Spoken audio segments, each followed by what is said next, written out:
नमस्कार,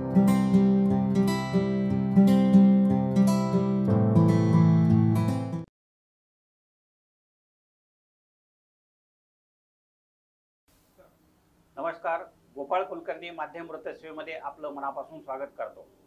संस्कृत भारती हा राष्ट्रीय स्वयंसेवक संघाचा आयाम आहे। संस्कृतचा प्रचार व प्रसार व्हावा या उद्देशाने आणि संस्कृतची सुलभता सामान्य लोकांना कळावी यासाठी राष्ट्रीय स्वयंसेवक संघाच्या संस्कृत भारतीचे कार्य चालते। असे या कार्य करणारे प्रचारक लातूरामध्ये आलेले आहेत, ज्याचे नाव आहे ऋग्वेद देशपांडे। तर हे संस्कृत ही काय आहे, संस्कृत ही भाषा क्लिष्ट वाटते आपल्याला असा जो समज आहे, त्या संदर्भात त्याच्याशी चर्चा करण्यासाठी ही मुलाखत घेतली आहे निशिकांत अंदोरीकर यांनी। तर मित्रांनो, आपल्यास विनंती आहे की हा व्हिडिओ आपण शेवटपर्यंत जरूर पाहावा। नमस्कार, मी निशिकांत अंदोरीकर, माध्यम वृत्तसेवेमध्ये मी आपलं मनपूर्वक स्वागत करतो।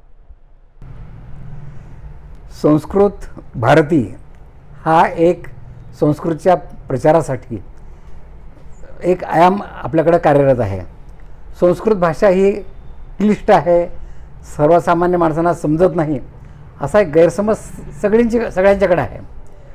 पण ही भाषा कशी सोपी आहे, कशी सरळ आहे आणि सर्वसामान्य माणसंही कशी बोलू शकतात, समजू शकतात, त्याचं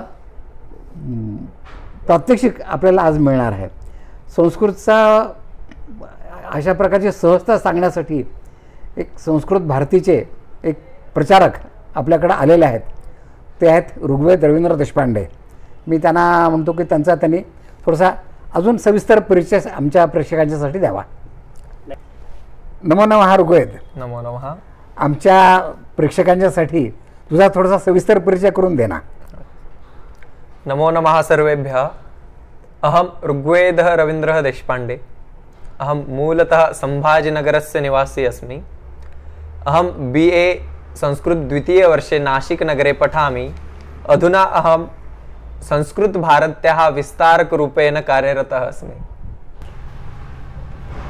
ऋग्वेदने आता त्याचा स्वतःचा परिचय आपल्याला करून दिला आहे, संस्कृतमध्ये करून दिला आहे, तो आपल्याला नक्कीच समजला असेल। मी आता ऋग्वेदला असं विचारतो की संस्कृत भारती ह्या आयामाचं नेमकं कामाचं स्वरूप काय आहे? इसवी सन 1981 पासून अधिकृतरित्या संस्कृत भारती या संस्थेची स्थापना झाली। संस्कृत ही आपली एक पुरातन भाषा आहे आणि भारतीय जवळपास भारतीय भाषांची जननी म्हणून संस्कृत भाषेची ख्याती आहे। परंतु एक काळ असा होता की ज्या काळी संस्कृत सर्वत्र बोलली जायची, मग ती अध्ययनापुरती उरली आणि आज संस्कृत बोलणारे किंवा जाणणारे नगण्य स्वरूपामध्ये उरलेले आहेत। त्यामुळे संस्कृत भाषेचा प्रचार प्रसार करावा आणि पुन्हा एकदा सर्वांनी संस्कृतचा बोली भाषा किंवा एक रोजच्या वापरातली भाषा म्हणून उपयोग करावा यासाठी संस्कृत भारती ही संस्था काम करते। संस्कृत भारतीद्वारे संस्कृत संभाषणाचे निशुल्क प्रशिक्षण दिलं जातं आणि ज्याद्वारे सर्वांनी संस्कृत भाषा ही रोज बोलण्यात वापरावी एवढाच एक छोटासा उद्देश आहे। पण ऋग्वेद, आताचं युग हे संगणकाचं युग आहे। सध्याच्या याकडे बदलत्या परिस्थितीमध्ये संस्कृतचं आजच्या युगामध्ये काय महत्त्व आहे, काय उपयोग काय आहे त्याचा? काम करत असताना सर्वप्रथम हाच प्रश्न जास्तीत जास्त विचारला जातो की आजच्या युगात संस्कृतची उपयुक्तता काय आहे। सर्व गोष्टी बरोबर आहेत की संस्कृत पुरातन भाषा आहे, पण आज आम्ही का शिकावी? तर अशी बरीच संशोधनं झाली आहेत की जसं तुम्ही म्हणालात आजचं संगणकाचं युग आहे, तर संगणक युगामध्ये संगणकासाठी किंवा कोडिंगसाठी संस्कृत ही भाषा सर्वात उपयोगी पडू शकते किंवा संस्कृतमध्ये संगणक वापरणं हे सर्वात सुलभ जाऊ शकतं। या पद्धतीचे संशोधन किंवा शोध निबंध हे बाहेरील देशांनी प्रसिद्ध केलेले आहेत। म्हणजे सर्वसामान्य भारतीयांना युरोप किंवा अमेरिका या ठिकाणी झालेले संशोधन जास्त चांगले वाटतात। त्या पद्धतीने त्यांनीच सांगितलेलं हे उत्तर आहे की संस्कृत ही संगणकासाठी सर्वात जास्त उपयुक्त भाषा आहे। आणि आज जर उपयुक्तता विचाराल संगणकाशिवाय, तर संस्कृतसाठी जवळपास प्रत्येक क्षेत्र खुलं आहे। म्हणजे संस्कृत ही अध्ययन अध्यापनाशिवाय संस्कृतचा एक करिअर या दृष्टीने विचार केला तर जवळपास सर्व जग त्यासाठी खुलं आहे. आज सर्वात प्रथम चित्रपट क्षेत्रामध्ये संस्कृतचा वापर नगण्य स्वरूपात आहे. लघुपट संस्कृतमध्ये बनतात पण चित्रपट आजपर्यंत 4 ते 5च बनलेले आहेत. त्यामुळे चित्रपटासारखं सर्वात मोठं क्षेत्र संस्कृत भाषेसाठी सर्वात प्रथम उपलब्ध आहे. दुसरं, भारतीय जे पुरातन ज्ञान आहे म्हणजे आजच्या मॉडर्न इंजिनिअरिंग आर्किटेक्टचे सुद्धा पुस्तकं जे आधी आपल्या भारतामध्ये संशोधन होऊन लिहिल्या गेले किंवा चरक संहिता, सुश्रुत संहिता या ज्या आयुर्वेदाच्या म्हणा किंवा शल्यचिकित्सा ज्याला म्हणू, सर्जरी या विषयांवरती जे ग्रंथ लिहिले गेले ते सर्व संस्कृतमध्ये आहेत. त्याचा आपल्याला अभ्यास करण्यासाठी संस्कृतचं ज्ञान असणं सर्वात जास्त उपयोगी पडतं. पण असा प्रश्न येतो की बाबा ते पुस्तकं आत्ता मराठी किंवा हिंदी, इंग्रजी या भाषेत उपलब्ध आहेत तर आम्ही संस्कृत का शिकावं? तर संस्कृत यासाठी शिकावं की ज्या पद्धतीने ते भाषांतर करण्यात आले, मराठी असो इंग्रजी असो किंवा पाश्चात्यांनी त्यांच्या त्यांच्या भाषेत जे भाषांतर केले ते भाषांतर करताना अर्थ बऱ्याच वेळेस बदलला गेलेला आहे. मला ज्या पद्धतीने ती भाषा अवगत झाली मी त्या पद्धतीने त्याचं माझ्या भाषेत भाषांतर केलं, पण त्याचा अर्थ बरोबर प्रत्येक वेळेस लागेलच याची शाश्वती नाही. त्यामुळे जर त्या गोष्टीचा सखोल अभ्यास करायचा असेल, संशोधन क्षेत्रामध्ये जर संस्कृतचा अभ्यास करावाचा असेल तर संस्कृत सुरुवातीपासून शिकणे जास्त महत्वाचं आहे. हां, आता संस्कृतचं महत्त्व तर कळलं बऱ्याचशा प्रमाणामध्ये, पण याच्यासाठी शिक्षण घेण्याच्या काय काय पद्धती आहेत, सोयी काय काय आहेत आणि कुठे कुठे आहेत?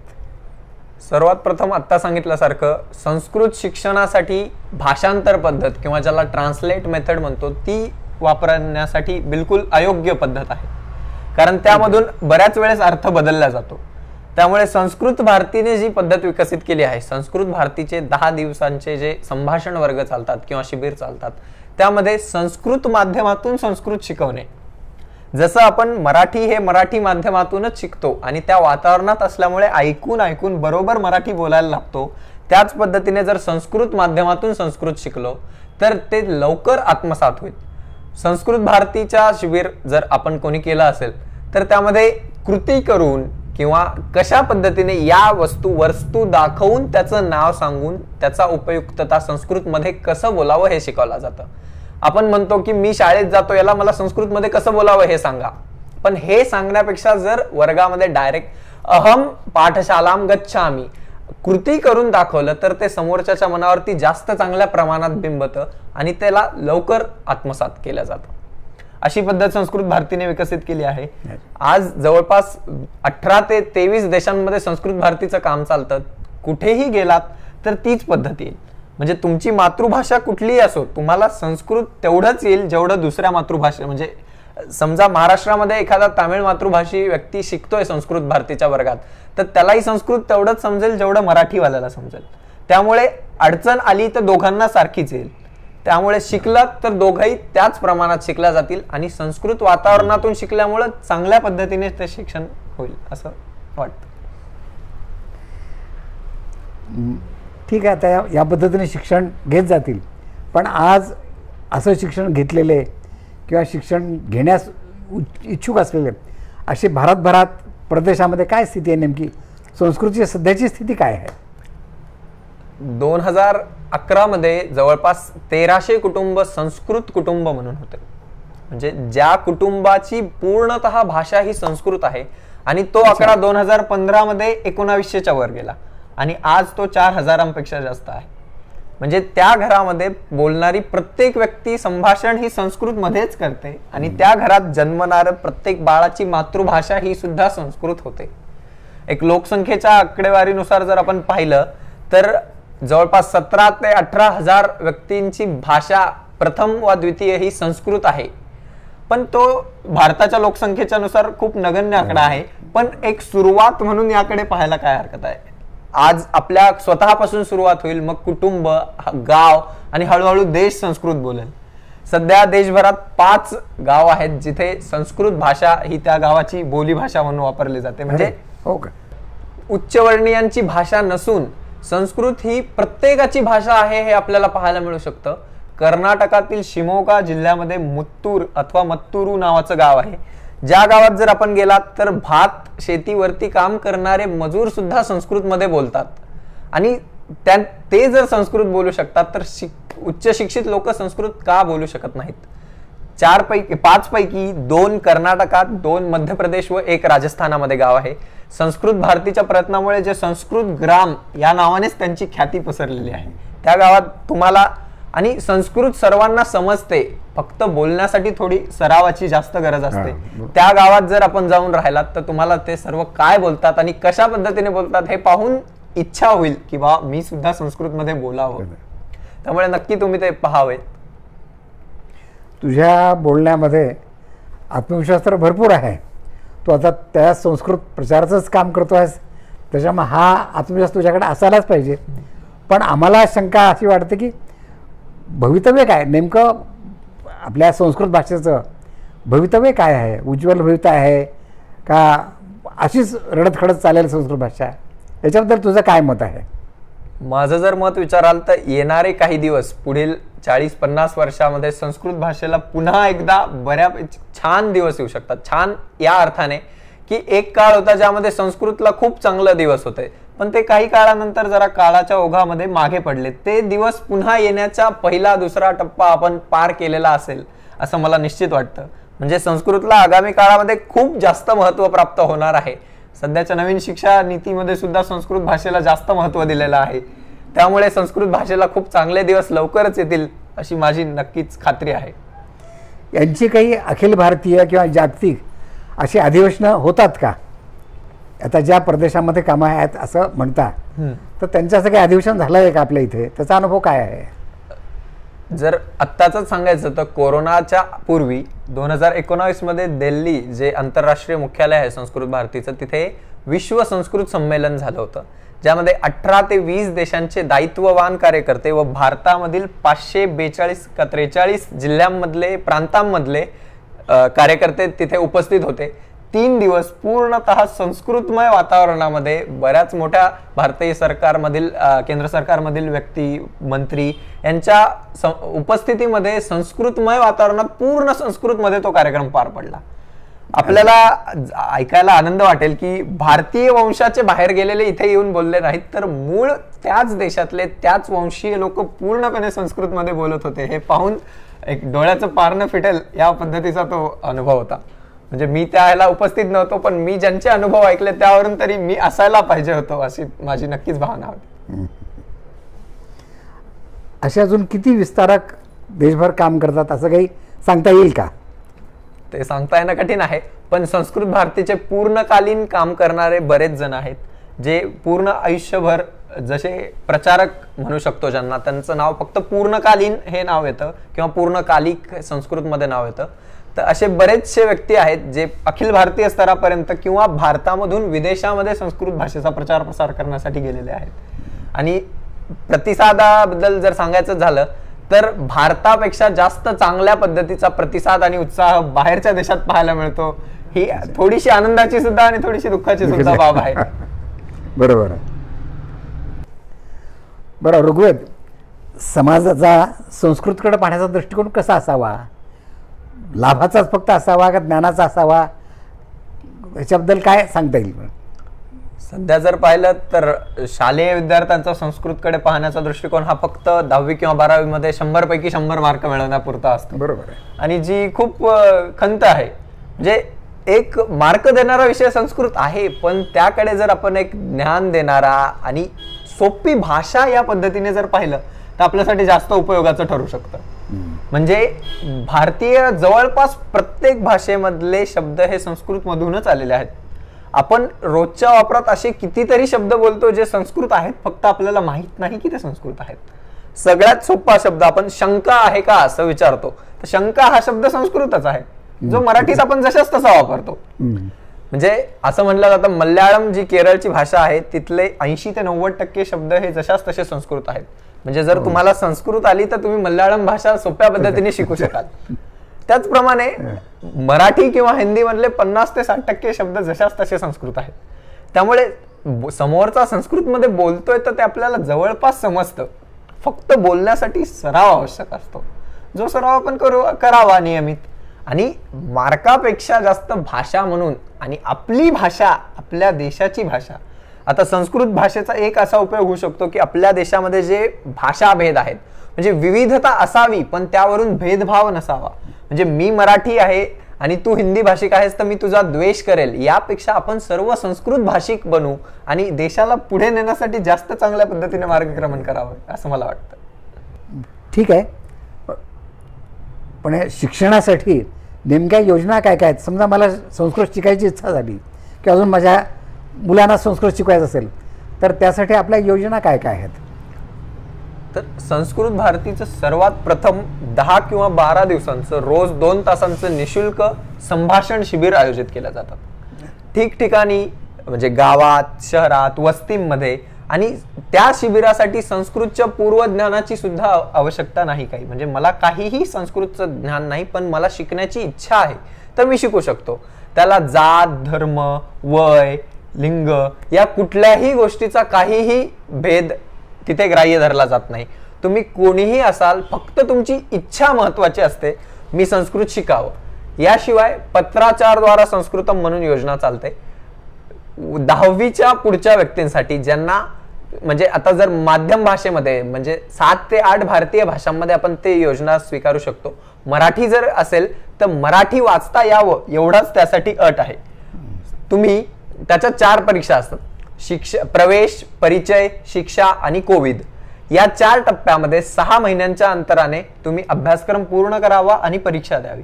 फेब्रुवारी आणि ऑगस्ट या 2 महिन्यांमध्ये परीक्षा होते. 300 रुपये त्याचं शुल्क लागतं.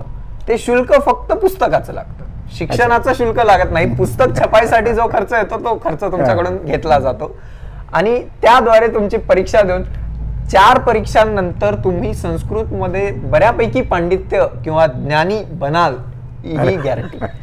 तसेच लहान मुलांसाठी सरळ संस्कृत परीक्षेचे 4 टप्पे असतात. म्हणजे 5वी ते 10वी वगैरे या वयोगटासाठी वगैरे चित्रद्वारे जर समजवलं तर जास्त पद्धतीने त्यांना लवकर समजलं जातं. त्यांना त्या पद्धतीने संस्कृत शिकवणे. त्यापेक्षा खालचा वयोगट 12 वयोगटापर्यंत 2 टप्प्यामध्ये बालकेंद्रम ही योजना चालते. आठवड्यामधला 1 दिवस 1 तास फक्त संस्कृत मध्ये शिकावं.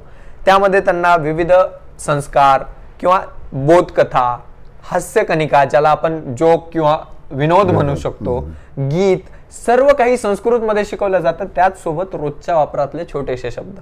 म्हणजे त्या वयामध्ये जर त्यांना संस्कृतची गोडी लागली तर पुढे त्यांना संस्कृतचा वापर खूप छान पद्धतीने करता येईल आणि शिकण्यासाठी सुलभ जाईल ही सांगितलं जातं.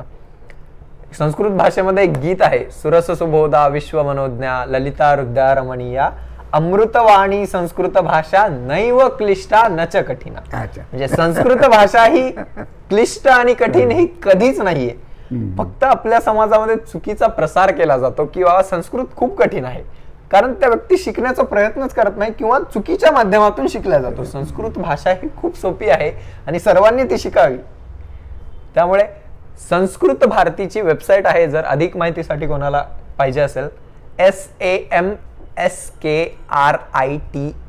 संस्कृता BHARATI संस्कृता भारती.in ही संस्कृत भारतीची वेबसाईट आहे. त्यावरती तुम्हाला जगभरातल्या सर्व ठिकाणची माहिती मिळू शकते. भारतातली तर मिळेलच मिळेल, पण बाकी ठिकाणची आंतरराष्ट्रीय माहिती सुद्धा बऱ्यापैकी मिळू शकेल. काही संस्कृत वार्तापत्र चालतात का? म्हणजे आकाशवाणीवरती किंवा दूरदर्शन संचावरती जगभरातल्या वार्ता सांगणाऱ्या किंवा भारतातल्या वार्ता सांगणाऱ्या अशा संस्कृत वार्तापत्र काही आहेत का? दैनंदिन चालणारं सुधर्मा नावाचं एक वार्तापत्र संस्कृतमध्ये चालतं, जे मैसूर कर्नाटकामधील तिथून प्रसिद्ध होतं, जे पूर्णपणे संस्कृतमध्ये चालतं. त्याशिवाय संस्कृत भारतीचं संभाषण संदेश नावाचे मासिक निघतं, ज्यामध्ये लहानपासून ते मोठ्या वयोगटापर्यंत प्रत्येक वयोगटाचा विचार करणारे लेख किंवा बोधकथा वगैरे त्यामध्ये असतात आणि भाषा ही प्रत्येकाला समजेल अशा पद्धतीची असते. वेबसाईटवरती त्याची सुद्धा माहिती मिळेल. दर महिन्याला ते येतं. त्यामधून संस्कृत म्हणजे वाचनाची आपल्याला सवय लागेल, संस्कृत वातावरण तयार होईल. त्याशिवाय दूरदर्शन किंवा आकाशवाणीवरती सकाळ संध्याकाळ दोन्ही वेळेस संस्कृतच्या बातम्या चालतात पूर्णपणे संस्कृतमध्ये. त्या युट्यूबवरती सुद्धा येतात. सध्या युट्यूबवरती संस्कृत भारती आणि राष्ट्रीय संस्कृत संस्थान दिल्ली यांनी 2008-9ला जे CD तयार केला होता त्याचे 130 व्हिडिओ उपलब्ध आहेत. संस्कृत ऐकून जर ते व्हिडिओ पाहून जरी आपण शिकलो, 20 ते 25 मिनिटांचे व्हिडिओ आहेत, रोज एक जरी पाहिला तरी 4 महिन्यामध्ये आपण संस्कृत बोलू शकू एवढी ते छान पद्धतीने शिकवला गेलेला आहे. त्याशिवाय नाशिकच्या संस्कृत भारती कार्यकर्त्यांनी एक संस्कृत 24 तास संस्कृत मध्ये बोलणारा रेडिओ सुरू केलाय. म्हणजे रेडिओ गार्डन किंवा झेनो वगैरे वेबसाईट वरतून संस्कृत भारती नाशिक जर टाकलं तर तो रेडिओ आपणास ऐकायला मिळेल. 24 तास फक्त संस्कृत मध्येच कार्यक्रम त्या रेडिओवरती चालतात, ज्यामुळे संस्कृत ऐकून ऐकून शिकण्याची इच्छा असेल ती सुद्धा पूर्ण होऊ शकते. अरे वा, छान. माहिती तर भरपूर मिळाली, पण हे एकतर्फी फक्त तुम्ही प्रचार करून होऊ शकणार नाही. समाजाने तुम्हाला काहीतरी सहकार्य करायला पाहिजे. तर समाजाकडनं कुठल्या प्रकारचा सहभाग तुम्हाला अपेक्षित आहे, किंवा समाज करू शकतो कुठल्या प्रकारचा सहभाग तुम्हाला? समाजाने सर्वात प्रथम संस्कृत भाषेचं अध्ययन करावं आणि संस्कृत बोलण्यास सुरुवात करावी. आपण समाजाला बदलण्याच्या आधी आपण स्वतः संस्कृत बोलावं, आपल्या घरच्यांना संस्कृत शिकवा. म्हणजे सुरुवात स्वतःपासून, मग कुटुंब, मग वस्ती किंवा कॉलनी, मग गाव, शहर आणि हळूहळू देश पूर्ण संस्कृतमय होईल. तर एक भाषा या पद्धतीने संस्कृतकडे सर्वांनी पाहावं आणि संस्कृत भाषेमध्ये जास्तीत जास्त बोलण्याचा प्रयत्न करावा. आपण जसं इंग्रजी बोलतो, इंग्रजीला महत्व आहे नाही असं नाही, पण तेवढंच महत्व जर आपण संस्कृतला दिलं तर ते जास्त उपयोगी पडेल. आणि मी आज सांगू शकतो, इंग्रजी शिकल्यावर जेवढा बाहेरच्या देशात फायदा होईल तेवढा किंवा किंवा त्यापेक्षा जास्त फायदा संस्कृत येणाऱ्याला, संस्कृतमध्ये पांडित्य असणाऱ्याला बाहेर देशात होतो. त्यामुळे सर्वांनी संस्कृत शिकावं आणि मुळात बोलावं संस्कृत, ही महत्वाची गोष्ट. नोकरीच्या संधी, अर्थार्जन हाही एक महत्वाचा मुद्दा आहे. त्याच्या संबंधी काय सांगता येईल? जसं मी सुरुवातीलाच सांगितलं की प्रत्येक क्षेत्रामध्ये संस्कृतचा वापर अजून म्हणावा तेवढा नाही. तर जवळपास आपल्याला प्रत्येक क्षेत्र खुलं आहे, ज्यामधलं सगळ्यात महत्वाचं मी सांगितलं अध्ययन अध्यापन क्षेत्र शिवाय सर्वात महत्वाचं चित्रपट क्षेत्र आहे, मनोरंजन क्षेत्र आहे. कारण संस्कृत ही मनोरंजनाची भाषा राहिलेली आहे आजपर्यंत, ज्यामध्ये बरेचसे नाटकं वगैरे लिहिल्या गेलेले आहेत, काव्य लिहिल्या गेले आहेत, रामायण महाभारतासारखे महाकाव्य आहेत.